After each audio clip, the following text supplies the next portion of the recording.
Welcome to Taking a Walk, an excursion to converse, connect, and catch up at a cool location with some of the most interesting people you can find. Hi, this is Dan Shaughnessy of the Boston Globe, author of Wish It Lasted Forever, Life with the Larry Bird Celtics, and I'm taking a walk this morning with Buzz Knight here in my Newton, Massachusetts neighborhood. Well, Dan, it's so great to actually see you guys. I don't have to use the air quotes, see you on a Zoom or something. How about that? Right? It's so nice to see you. I haven't seen you in a long time. Well, we got some history here, Buzz. God, you hired me to do some radio a million years ago. I know I was doing it in '93, the day Reggie Lewis died, because I was in Nags Head, North Carolina, and I remember calling you, or calling the station, with the report that I had, and so that's pretty far back. And then, of course, more recently, in the old TKK days at the, whatever they call that building now, I don't know, it's had multiple incarnations of radio stations, but used to see you in the corridors there as well. But it's good to see you again, Buzz. Yeah, we'd pass, I think, on the traditional Air Talent bathroom break. Right? That was definitely happening, you know, and we have a mutual friend, of course, in Hank Morse, who's been doing radio in town for a million years, and, you know, everybody loves Hank, and anytime you can get together with him, it's time well spent. He knows everybody. That's right. Well, it's so great to see you, and it's so great to take a walk. Now, before we get into the book, you wrote the book during, we won't even use the term, whatever this last 2 years was. So you wrote it during that period. Did you ever take a walk here in the neighborhood to kind of, you know, unleash your creativity at various moments where you were maybe roadblocked? Well, it's not a lot of blockage for me, but I jog this path we're on every morning. It's a mile loop, and we bought this house in 1988, and I don't know, I just needed to go a mile, and I've been doing 1 mile a day since 1983, so that's almost 40 years. It's incredibly slow, a slog.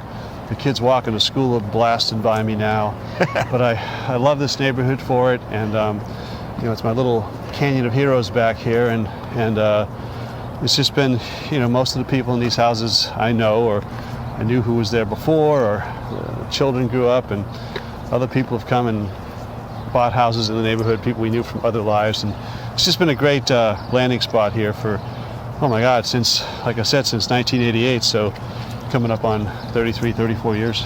Well, it's beautiful. It really is. So the book is amazing. Congratulations, and it represents this period in time that so certainly speaks to so many people, speaks to me. I was not living up here during that period. My wife and I lived in Connecticut, and we regularly would race up I-84 and come to Celtic games just in last minute notice. There was this tremendous record guy who worked for Geffen. He just passed away recently, named Al Perry. Al would call up, say, I got some tickets, and we'd come up, and then we were the fanboy and girl who went to Scotch and Sirloin after. So you paint so many pictures that just, you know, come roaring back memory-wise. And when I really think of the subtext of it all, and other maybe subtitles around the book, because the book title is magnificent, but I also think of, I mean, you make mention in the book, I think of Glory Days. When I think of that era in your book, I think of it doesn't get any better than this, right? And I guess I think in a little bit about beer drinkers and hellraisers. Yeah, we had all of that, you know, and Bill Walton actually named the book, because when I interviewed Bill, he just talks about this period so fondly, and his quotes just jump off the page. But he said, when you do this book, he said, empty the thesaurus. You can say whatever you want. You cannot overstate how great this was. He started talking about the toll takers and the Mass Pike and the parking lot attendants at the Garden, and him having his 4 boys in Cambridge, and just what a thrill it was to be here in that time. And as you referenced, the Celtics were must-see TV then, and impossible ticket. You did well to score those tickets occasionally to come up, because they sold out every game. I think it got to like 660, but it kind of started with Larry coming to town and the big turnaround, 79-80, and I came on the beat 82-83. It was his 4th season, and then he was MVP the next 3 years that I did the beat. So I got to see the best basketball ever played, And that was sort of one of the motivations for putting this in. I mean, everybody already knows who won and who's in the Hall of Fame and what the stats are, and there's no attempt here to replay game by game and the stuff that's been well told in many other books and volumes. But this was sort of a love letter to an earlier time when the NBA was smaller and you had this rare collection of talent and egos and friendship, attitude, and they really worked well together. And even the practices were joyous. They had an uncanny and unusual security of their own greatness. You didn't have a lot of internal competition or pettiness or comparing who's making more, who's getting more shots. It was really the collective. It's just a rare thing. You don't see that a lot in professional sports, and these guys are like myself in their mid-late 60s now and becoming grandfathers and qualifying for Medicare and Social Security and whatnot, and I know I talked to several of them. There's these lovely passages with it. Mikhail will just say, when I see any of those guys, just visceral response just lights me up, and they have these nicknames they share. And I think like any group, whether it's a sports team or maybe if you're in the military or certainly your college dorm, just the time in your life when you're young and everything's great and everything's ahead of you, and I think when they see each other it reminds them of that, and it's a good time. So this is all in there, and just the interactions with each other and my interactions with them, because I was the wise ass, not to be trusted reporter, and that lent a certain edge to it too. So the book's a lot of fun. It really is. And did you find yourself thinking about, all of that period, that did you realize how special it was when it was happening? That's a really good question, Buzz. And one of the things that's come out is no. And it's one of the reasons that motivated me to do it, because during the early days of the pandemic, when there was no games, no shows, and showing a lot of of course, The Last Dance everybody watched, and then locally they were showing Celtics classics of the 80s, and I kept seeing my young self sitting at the press table. Back in the days when the lowly media was allowed to sit right down next to the bench because they weren't selling those for thousands of dollars. They hadn't figured it out yet, and we were still essential to what the enterprise was. So when I was doing it, I was head down and being a tough guy and reporting and breaking stories and not caring about who liked me or didn't, and it created some tensions, and it wasn't as much fun. And it was a busy time in life. We were starting a family, like most of the players were starting families, and so you had little kids and moving houses, and that came down to my wife way more, and she did a great job holding it together because I was just gone so much. So the answer to your great question is no. I wish I had watched the basketball a little bit more, and that's what seeing that videos reminded me of. And to your other question about walking around, I'd during my morning jog, or walking in the neighborhood with the dogs, or just going out in the driveway and shooting baskets, very much therapeutic about getting older and what it was like at that time when Larry Bird and Robert Parrish and DJ, and we were all young. And so yeah, I think fondly of it, and I'm glad to have the book with it now. Yeah, well, I think about it from the perspective of other scenarios in my life, and then of course this period that we're talking about, that the book's about in my life, and you really don't, when you're in the moment, certainly appreciate it. And it does teach you, at this time in our lives, that you do have to, find appreciation for what you have and being in the moment. And that's the essence for me around certainly Taking a Walk and this podcast, because mindfulness and being in the moment is a pretty important thing as well. Now, do you believe there's any chance whatsoever that period of time in the NBA could ever be replicated? No, sir. No. And that's one of the reasons for the book, and again, it's evolution. It's nobody's fault. I don't enjoy watching the games now as much as I did then. I don't think the ball's as good, but folks watching in the 80s didn't think the ball was as good as it was in the 50s. So that evolves. I understand that, but I don't know. This is if you just look at the passing and the creativity that they had, it was rare, and I think that not to be replicated. And you're not going to have another Larry Bird come along. I mean, Luka Doncic pretty good. There's some guys, but I don't know. And that time in Boston, people weren't on their cell phones all the time, and there was certainly can't replicate the old Garden. Not that you'd want to on the hot days or the cold days. It was really hot in there in the springtime. That was part of the story. We're sweating all over each other, and Kareem Abdul-Jabbar wearing an oxygen mask on the bench during the finals, and you're just not going to have that need anymore. So things evolve, and I'll tell you that, the newspapers are not important now the way they were. We're not in those seats anymore. The access has dwindled to almost nothing, which was a big motivator for this book. When they resumed playing at the COVID bubble in Orlando in 2020, anyone who covered had to sign a waiver stipulating they would not approach any athlete or coach if they saw them away from the gym. And that's where we did our best work, because we literally lived with them. We were like, we didn't have the fame or the money or the groupies, but we were like on the team. We were in the buses, going to practice, no closed practices. We stayed in the same hotels, we flew commercial, same planes, and we just were part of their traveling group. And not everybody liked it, but we got along, because you have to learn how to get along.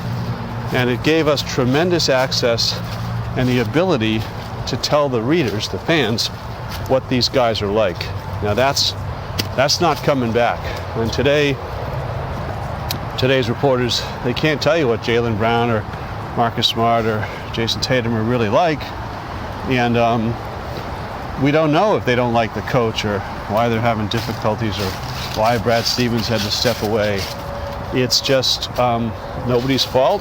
It's the way it's evolved. But the people reporting today do not have the access that we had to tell you. First few chapters of the book, there's trouble in Dodge with Bill Fitch. He had worn out his welcome and had to go. Well, doesn't make anybody a bad guy, but it was very apparent. I'm there when the video machine breaks in Atlanta, and they're dancing around, so happy. I don't have to watch video again. And you could tell the readers, well, these guys have kind of had it with the video. And just things would happen. And again, we got to know, if Larry'd get mad at McHale, wasn't getting the ball, Larry'd tell you off to the side, and he's not working to get to his spot tonight. DJ'd dribble over in mid-game, tell Bob Ryan to pipe down, he's being too loud talking about Larry. So it was a very intimate, great proximity, great access, and that'll never be replicated. And I had heard the story, which you tell in the book, about the basketball competition with Larry, but you go into this tremendous detail of it, and feels like you're there and in the moment. What a spectacular, could you ever imagine a guy like you just being in that position? Well, I was a really good free throw shooter in high school, but I was a bench guy. I didn't play. I was, I made varsity, but that was it. Never played.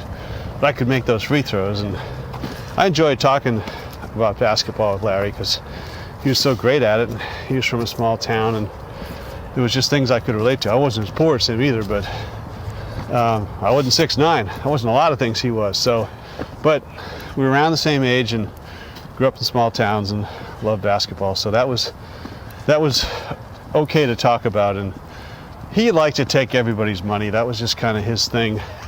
He never lost that, because he grew up poor, and that hunger really helped make him great, I believe. So you'd walk into the gym. They practice at a little Greek Orthodox college in Brookline, Hellenic College.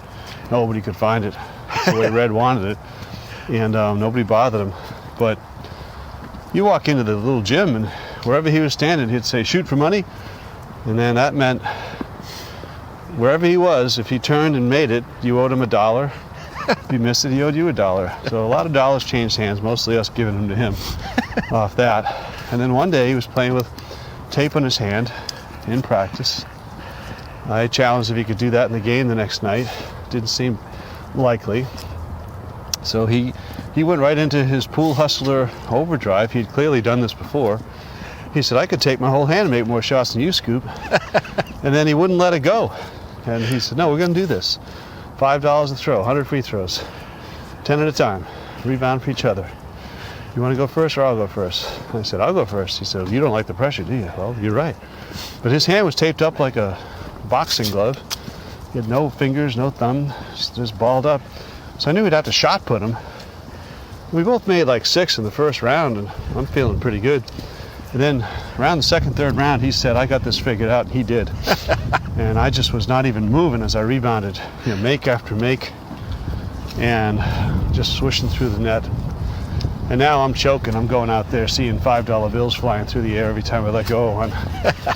And I tried to get a buyout at midway point, but he wanted extra money for that. So I ended up losing 160. And to this day, if you bump into Larry Bird, you ask him, how much money did you take off Scoop in 1985? He'll say, I got $160 in my pocket. He never forgot the number.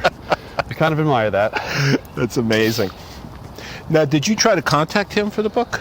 I tried to contact everybody who was living, except for Robert Parrish. He never talked to me. So that was understood. I wasn't going to try and contact him. Yeah. And Larry, I think, was the only one who didn't get. I had told the publisher he's probably not going to do this, because I'm aware he's kind of turned off the faucets. He's done. Yeah. And I knew that Cedric Maxwell couldn't get him to help with his book. And Bob Ryan and Jackie McMullen, both of whom are in the Hall of Fame, both of whom did biographies with Larry, partners with him, staying at his house while they did them. They weren't getting callbacks, so he's not going to call me back. So I went through all the proper channels, and he was certainly aware it was happening, had every opportunity, but frankly, he wouldn't have amplified it much anyway. Larry's not particularly introspective. I have so much from him from back in the day, and it's good private stuff, and a lot of it for the first time, and you really get to know him. He's the most dominant voice in the book, although Cedric Maxwell is probably the funniest, and Bill Walton the most passionate. McHale, I mean, we have a lot of good voices in there, and it was fun to get new stuff from some of the guys, 35, 37 years later. Jerry Henderson he's pretty outrageous in it. You'll see he's still mad about getting traded, and then Len Bias coming in, and Jerry has a epic quote in one of those things. I think it's a book title chapter, but anyway, so Larry, I respect that. He gave us his game, and that's enough. Well, there is, in the book too, there's so much, to your point, there's conflict that goes on without question. Oh, sure. And there's certainly, some anger over some things, and still some anger, like you said, to this day. But the book is so much about joy, and the joy of collaboration and team and winning and, busted chops and just the whole package, right? Well, thank you, Buzz. That's what we were aiming for. And it's a fun book, and it's a quick book. I've had people, like, they say, I wish the book lasted forever. I wish, it's too short. I was trying to make sure it wasn't too long, because people's attention spans are a little bit sparse now, but I think it came in around 250 pages, whatnot. But yeah, joy's a good word. Fun and joy, and just, you like our leaf blowers in the neighborhood?